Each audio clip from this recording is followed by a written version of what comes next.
Herkese selamlar. Philips LED ampul montaj sonrası kullanıcı yorumlarımı aktarmaya çalışacağım.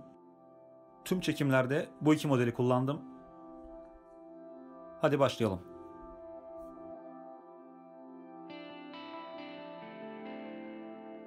Hızlıca kutu açılımıyla başlayalım. Kutu üzerinde LED'imizin ışık rengi 6000K olarak belirtilmiş. 16 Watt değerini birazdan kendimiz ölçüp teyit edeceğiz.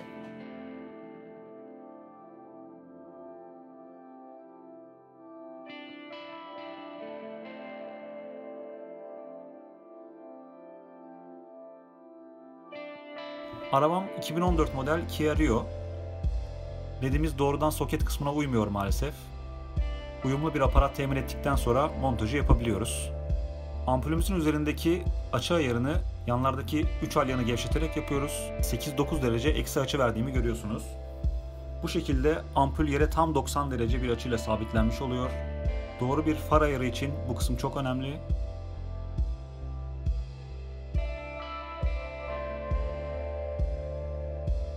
Kutu içerisinden 2 adet LED ampul, 2 adet modül, kullanım kılavuzu, plastik kelepçe ve bahsettiğim açı ayarı için mini bir alyan anahtarı çıkıyor.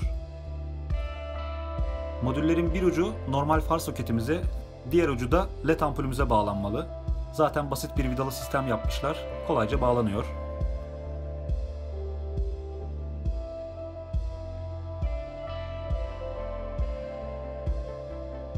Kılavuzu okuduğumuzda montaj yaparken modüllerin plastik kelepçe ile sabitlenmesi gerektiği yazıyor.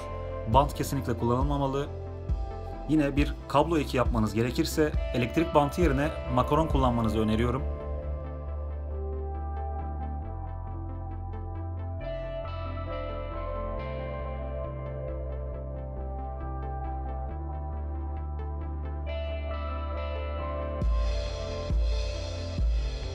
Montajdan önce far ayarı makine olmadan nasıl yapılır onu göstermek istiyorum. Uygun bir duvara kılavuz çizgilerimizi çiziyorum. Arabamın kitapçığındaki bilgiler ile kolayca oluşturdum bu çizgileri. Ortadaki dikey çizgi aracımızın tam ortasına, sağ ve sol dikey çizgiler de kısa farlarımızın tam ortasına denk gelecek şekilde aracımızı duvara hizalıyoruz. Yatay çizgilerimiz yani H1 kitapçıkta 75.2 mm görünüyor. Ancak benim aracımda bu nokta yerden 73 santim olarak ölçüyorum. Ve çizgimi bu şekilde ayarladım.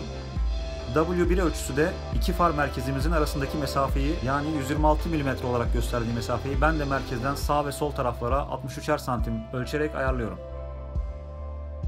Yine kitapçıktaki 100 mm'nin anlamı aracımız duvardan 10 metre uzaklaştığında yatay fay kırılma çizgilerimizin 100 mm aşağı inmiş olması anlamına geliyor.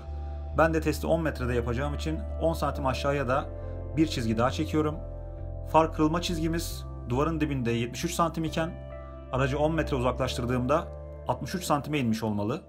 Bakalım öyle mi?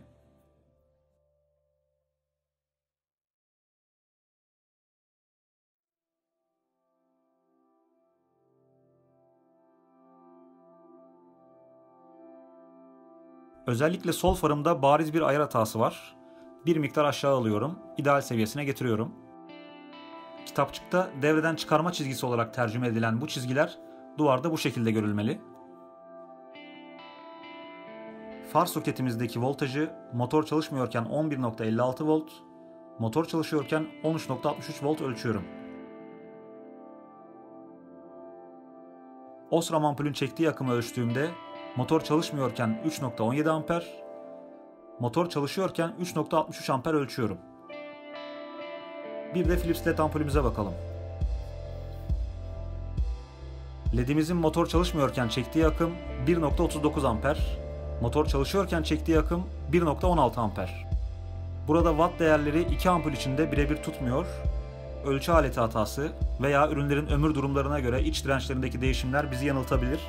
Burada kesin olan LED ampulümüzün yaklaşık %70 kadar daha düşük akım çektiğidir. Bu benim açımdan bir tercih sebebiydi. Çünkü aracımda sonradan takılan koltuk ısıtmalarım ve ses sistemim var. Bu fazla akım yükünü LED ampulün düşük akım çekmesi sayesinde tolere etmiş olacağım. Aksi halde kış aylarında koltuk ısıtmalarım çalışırken yüksek amperli bir akü ihtiyacım doğabilirdi. Ampullerimizin renklerine bakalım. Osram halojenimiz standart açık sarı renkte. Philips ledimiz ise tam bir beyaz renk tonunda. Ne maviye yakın ne de sarıya yakın. Kayıtlarda ve sonrasında kesinlikle renk tonu ayarı yapılmamıştır. İki ampulü aynı anda çalıştırdığımızda Philips ledimiz bariz bir şekilde çok daha parlak ve güçlü bir ışık kaynağı sunuyor. Otoparkımızın asansöründen itibaren Osram halojen ve Philips led ampullerimizi aynı rotada test ettim. Led ampulleri yaklaşık bir ay kadar deneyimledim. Kullanıcı yorumu yaparsam video sonunda göreceğiniz gibi kırılma çizgisi led ampulde de oluşuyor ve karşıdan gelen sürücü asla rahatsız olmuyor. Daha önce araçlarımda Osram Nightbreaker veya Philips Extreme Vision gibi ampulleri de kullandım. Bu ampullerin de aydınlatması gayet başarılı. Ancak Philips ledlerim onlardan da bir tık daha iyi aydınlatıyor. Philips'in son çıkardığı modeli Racing Vision modeli de %150'ye kadar daha fazla aydınlatma sunuyor. Ancak çok kısa bir ömrü var. 200 saat kadar bir ömür biçilmiş. Extreme Vision ve Nightbreaker'da bu süre 400 saat. Ancak Philips ledimizde bu süre 5 yıla kadar. Tahmin ediyorum Extreme Vision gibi modelleri de 2'ye 3'e katlayacak bir ömre sahip. Bunu uzun vadede test edeceğim. Şu ana kadar aydınlatmasından çok memnunum. Diğer videolarda görüşmek üzere, hoşça kalın.